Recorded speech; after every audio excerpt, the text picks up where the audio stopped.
சொர்க்கத்திற்கு நான் வந்திருக்கிறேன். அப்படி வருகிற போது மும்மூர்த்தி தேவர்கள் அனைவரும் இருக்கிறார்கள். அவரிடம் சென்று பார்ப்போமே. அண்டவா பிரம்மதேவரே, அண்டவா சொல்லுங்கள் தர்மராஜனே. உங்கள் அனைவருக்கும் தர்மராஜன் வணக்கம். அப்படி இருந்தாலும் அண்டவா, இந்த உலகத்தில் உங்களிடம் உயர்ந்த கடவுள் ஏதாவது இருக்கிறதா? இந்த உலகத்திலேயே எங்களும் மேலான கடவுள் எந்த தெய்வம் கிடையாது. அப்படியா? அப்படியானால் மும்மூர்த்தி தேவர்களாக நீங்கள் அனைவர்களும் கீழே சிம்மாசனத்தில் அமர்ந்திருக்கிற போது உயர்ந்த சிம்மாசனத்தில் ஒரு கடவுள் அமர்ந்திருக்கிறது. அந்த தெய்வம் யார்? ஆனால் தர்மராஜனே, அண்டவா ஏதே உயரமானவர்கள் ஆசனத்தில் அமர்ந்திருக்கக்கூடியது யார் என்று எனக்கு தெரியவில்லை. தெரியவில்லை. அங்க ஆசனத்தில் அமர்ந்திருப்பவர் யார் தெரியுமா? யாரு? தம்பியாகி விலகி வரக்கூடியது கௌரவர்களின் முதல் பிறந்தவன் துரியோதனன், உன்னுடைய தம்பி. அண்டவா, இது எனக்குள் இருக்கிறது. ஆரம்பித்துள்ளோம். ஏன் தர்மா? அண்டவா, உலகம் என்று சொல்லக்கூடிய உலகத்தில் தான் இத்தனை அநியாயம் கேவலம் எல்லாம் நடக்குமானால் புண்ணிய லோகம் என்று சொல்லக்கூடிய தேவலோகத்திலும் இந்த கெடுதி, இந்த அநீதி நடக்குமா? ஏன், எப்படி சொல்லுகிறார்? அந்த துரியன் எத்தனையானவர்? எப்பேற்பட்டவர்? கடும்பாவி, நயவஞ்சகர். என்ன செய்தார்? என்ன செய்திருக்கிறார்? பங்காளிகளை பகையாளி என நினைத்தார். அதை கூட பொறுத்துக் கொள்ளலாம். பிறக்கும் போதே மண்ணாசோடு பிறந்து விட்டார். அவனுடைய ஆசை, அதை கூட ஏற்றுக்கொள்ளலாம். இருந்தாலும் எத்தனையோ கெடுதலை செய்தார். சிறிய குழந்தைகளை இருக்கும் போது என்ன செய்தான் தெரியுமா? என்ன செய்தார்? போகிற வழியில பொய்க்குறி, வருகிற வழிகளை வாசுகளை உடிக்கிற ஜலத்தில் வேல் வால் சுரம் கதை கட்டாளிகள் சொல்லக்கூடிய ஆயுதம் எல்லாம் நாட்டிக் கொள்ள தெரிந்தார். ஆண்டவன் கிருபையினுடைய அருளா தப்பித்தோம். ஆசையால் உயிர் பெற்றேன். அதை கூட பொறுத்துக் கொள்ளலாம். ஆமா. என்ன செய்தான் தெரியுமா? அவனுடைய நாடு 54 தேசம் எங்களை கொள்ள நினைத்தான். அழைக்குமலையில் தப்பிக்கும் அப்படி தப்பிக்கிற போது தருமன் உயிரோடு இருக்கிறது என்று சொல்லி எங்களுக்கு என்ன செய்தார்கள் தெரியுமா? ஈச்சங்காடு சின்ன மக்கள் மேலும் சொல்லக்கூடிய நரசு நாண்ட நாடு, அதை பாதுகாப்பு கொடுத்தார்கள். இந்திய உதவியினால் அதை நாங்கள் நாடகங்களை நாடாக்கி பட்டணமாக்கிறோம். இந்திய பிரச்சனை சொல்லி நாட்டை ஆண்டு வந்தோம். அப்ப என்ன செய்தார்? தந்தையாகிய பாண்டவராஜனுக்கு ராஜஸ்ரீயாகம் செய்தோம். தருமன் ஒரு நாட்டை ஆண்டு சாம்ராஜ்யம் பெற்று விட்டாங்க. உலக 54 நாடு என்ன வேண்டும் என்று சொல்லி அவன் என்ன செய்தான் தெரியுமா?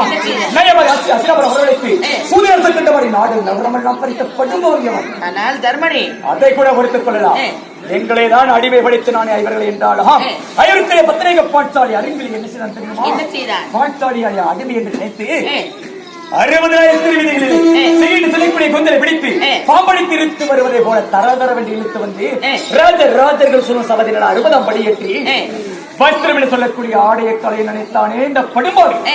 அவனுக்கா உயர்ந்த சிம்மாசனம் கொடுத்திருக்கிறீர்கள். உங்களில் என்ன நீதி இருக்கிறது, நியாயம் இருக்கிறது? தர்மராஜனே, நீதியை பற்றி பேசுகிறேன், நேர்மையை பற்றி பேசுகிறேன். இருந்த போது உனக்கு வாசனை சொல்லுகிறேன், ஒரு வார்த்தை சொல்லுகிறேன். இந்த ஊரிலே ஒரு திருவிழா நடக்கிறது. நடக்கட்டும். இந்த ஊரிலே ஒரு திருவிழா நடக்கிறது. அந்த திருவிழாவிற்கு அந்த தெய்வத்திற்காக நரபலி என்ன கொடுப்பார்கள்? என்ன கொடுப்பார்கள்? ஆடு மாடு கோழிகளை எல்லாம் வசதி கேட்டார்கள், பலி கொடுப்பார்கள். அப்படி அந்த ஊர் மக்கள் ஒரு 5 பேரோ இல்ல 10 பேரோ சென்று ஒரு அழகான ஆட்டு மந்தையை தேடி போவார். அந்த ஆட்டு மந்தையை தேடி போய் ஒரு நல்ல ஒரு பசியுள்ள ஆடை பிடித்து வருவார். பிடித்து வந்து பலியும் கொடுப்பார். பலி கொடுத்த உடனே அந்த பாவம், அந்த பழி அது யாரை சேர்ந்தது? அண்டவா, அனைத்தும் தெரிந்த மாயவா, இது உங்களுக்கு தெரியாமல் போய்விட்டதா? அதாவது 10 பெரிய மனிதர்கள் காட்டு மணியை அந்த 10 பேரிலே ஒருவர் சொல்லுவார், இதை வாங்கி வந்து பசுகளை ஆடுகளை பலி கொடுக்கலாம் என்று ஒருவர் சொல்லுவார். கொண்டு வந்து பலி கொடுப்பார்கள். அந்த பாவம் யாரை சேரும் தெரியுமா? வெட்டுமணித்தான் சாரும். ஒருபோதும் கிடையாது. என்ன வார்த்தை? தர்மராஜனே, அந்த வெட்டுமவனை பாவமாக செய்தாது. யார் ஒருவர் அந்த ஆடை தீர்த்து வந்து வடியலாம் என்று சொல்லி சொல்கிறானோ அவன் கைகாட்டிய சொல்லியவனே அந்த பாவப்படி சேரும். அப்படியே துரியோதனன் நல்லவன், வல்லவன், தர்ம குணம் படைத்தவன். அப்பேற்பட்டவன் தன்னுடைய மாமன் சகனுடைய வார்த்தை கேட்டு கேள்வாருடைய வார்த்தையை கேட்டு கெடுத்தான் அந்த பாவம் புண்ணியங்களை செய்தவன் செய்ய சொல்லியவன் சகுனிதான். அந்த பாவம் செய்யணுமோ தவிர அந்த பாவம் எல்லாம் சகுனியத்தான் செய்யணும். துரியோதனன் தூது வாதி கள்ளம் கவனம் எதுவும் தெரியாது உத்தமன் என்று சொல்லுகிறேன். ஆமா உத்தமன். ஆண்டவா உங்களுடைய வார்த்தையில் பொழுதிருக்காது, அவன் உத்தமனாகவே இருக்கட்டும். பாருங்கள் ஆண்டவா, நான் உங்களை தேடி வந்திருக்கிறேன். எனக்கு என்ன கொடுக்கப்படுகிறது? அப்படி இருந்த போதும் இப்படி எப்படி வந்திருக்கிறாய்? நான் உடலோடும் உயிரோடும் ஒருங்க வந்திருக்கிறேன். இல்லையா? நீ இறந்து வந்திருந்தால் பரவாயில்ல, உடலும் உயிரும் ஒன்று கலந்து வந்திருக்கிறது. இதன் பேர் என்ன தெரியுமா? என்ன பெயர்? இதன் பேர் தான் கொல்லியோடு கைலாசம் என்று சொல்லுவார். ஆகட்டும் ஆண்டவா. அப்படி இருந்த போதும் உனக்காக நாங்கள் சொர்க்கத்தில் இடம் கொடுக்கிறோம். சொர்க்கப்பதிவுக்கு அளித்த போதும் உனக்கு வேண்டிய சொர்க்கப்பதிக்கு செல்லக்கூடிய ரதம் ஆகப்பட்டது என்று இருக்கிறது. சொர்க்க ரதம். அந்த ரதத்தில் ஏறி நீ எங்கு நினைக்கிறாயோ சொர்க்கப்பதம் சகலமும் மறந்து நீ நாம் சொர்க்கத்துக்கு போக வேண்டும் என்று நினைத்தால் அந்த ரதமாகப்பட்டது சொர்க்கப்பதி சேர்க்கும். ஆண்டவா, நான் வருவதை அறிந்து எனக்காக சொர்க்கம் செல்வதற்காக புஷ்ப விமானத்தை இங்கு நிறுத்திருக்கிறேன். புஷ்ப விமானத்தில் கால் பதித்து சொர்க்கம் என்று நினைத்தால் நேராக சொர்க்கம் செல்லுவார். ஆண்டவா, கும்பிட போன இடத்தில் தெய்வம் குறிக்க வந்து இருக்கிறது. இதை இப்போது புறப்படுகிறேன். ஆண்டவா, என்னுடைய தம்பி மகள் இறந்தும் என்னை நிம்மதியாக வாழவிடவில்லை. சொர்க்கம் செல்லலாம் என்று புஷ்ப மேளத்தில் கால் பதிக்கிற போது என்னுடைய தம்பிமார்கள் கேட்கிறார்கள், சொல்லுகிறார்கள், அண்ணா எங்களை எல்லாம் விட்டு நீ மட்டும் சொர்க்கம் செல்லுகிறாயே, நாங்களும் வருகிறோம் என்று கூச்சலிடுகிறார்கள், அழுகிறார்கள். அவர்கள் வார்த்தையும் தவறு கிடையாது. மறுபடியும் நான் அண்ணன் தம்பியோடு பிறக்கப் போகிறேனா? அப்படி பிறந்தாலும் ஒற்றுமையாக வாழப் போகிறேனா? அப்படி வாழ்ந்தாலும் எப்போது இருக்கக்கூடிய மனமும் குணமும் எனக்கு அப்போது வருமா? வராது. அதனால என் தம்பிமார்களை பார்த்த பிறகுதான் நான் சொர்க்கம் செல்கிறேன். தம்பிமார்களை நாம் சொர்க்கம் செல்லக்கூடிய தருவாயில் அண்ணா அண்ணா என்று அழகிறார்கள். அதே தம்பிமார்களை பார்த்தாக வேண்டும். தர்மனே, உனக்கு சொந்த பந்தத்தின் மீது ஆசை வந்துவிட்டது. ஆமா, ஆசை வந்தபடினால் அண்ணன் தம்பிமாரெல்லாம் பார்க்க வேண்டும். எங்கே இருக்கிறார்கள்? அவர்களெல்லாம் நரக லோகத்திலே இருக்கிறார்கள். அப்படியா? அப்படி நரக லோகத்தில் இருக்கக்கூடிய நரகலோகத்தில் இருக்கக்கூடிய உன் தம்பிமாரை நான் பார்க்க வேண்டும் என்றால் அதே யாரு இருக்கிறார்?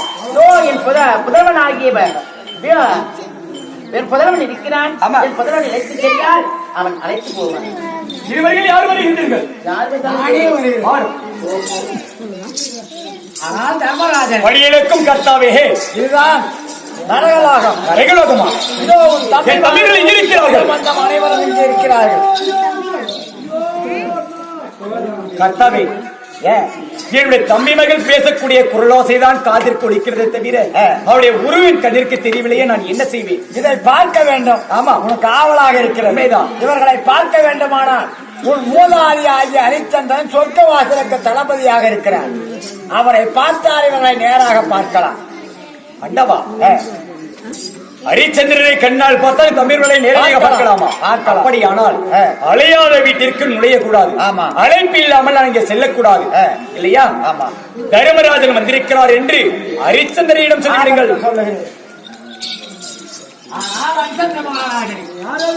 உன் பேரப்பிள்ளையாகிய தர்மராஜன் உன்னை பார்க்க வேண்டும் என்று வந்திருக்கிறார்.